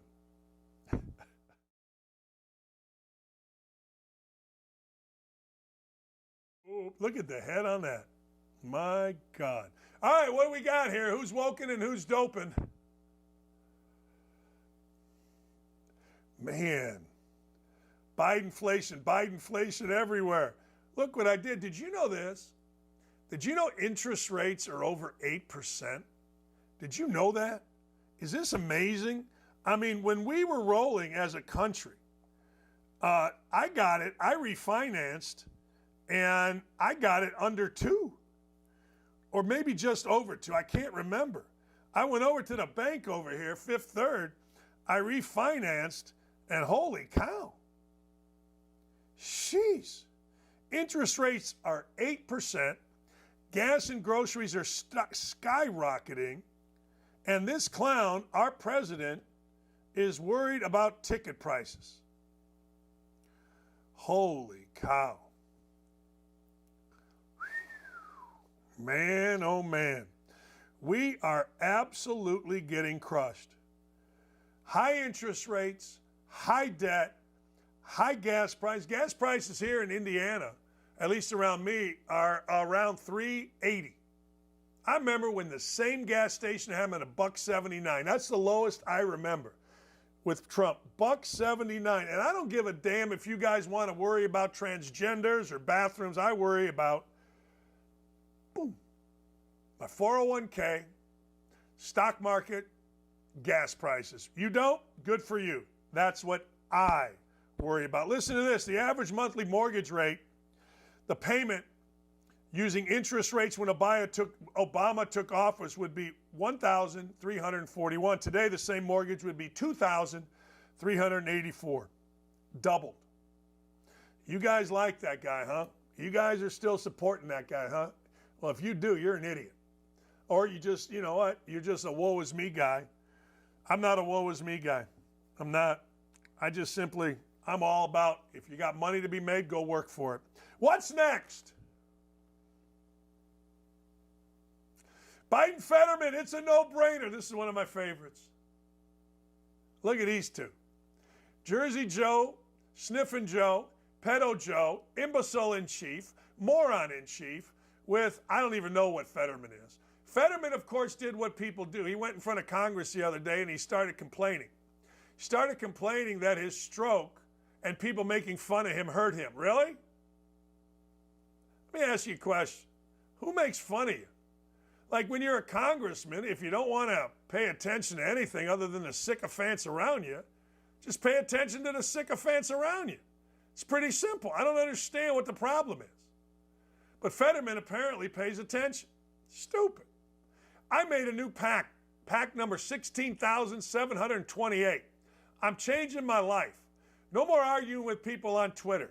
I'm not drinking anything for 2 weeks. That's right, just water.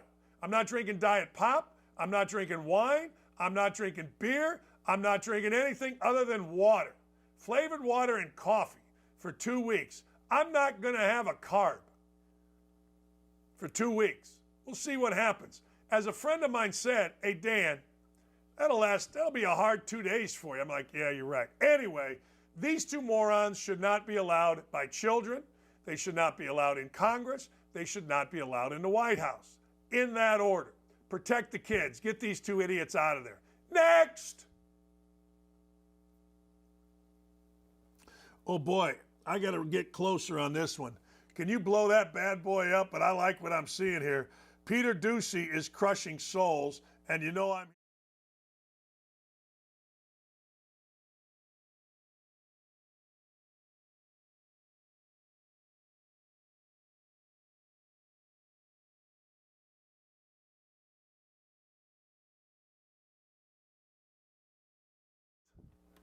I do.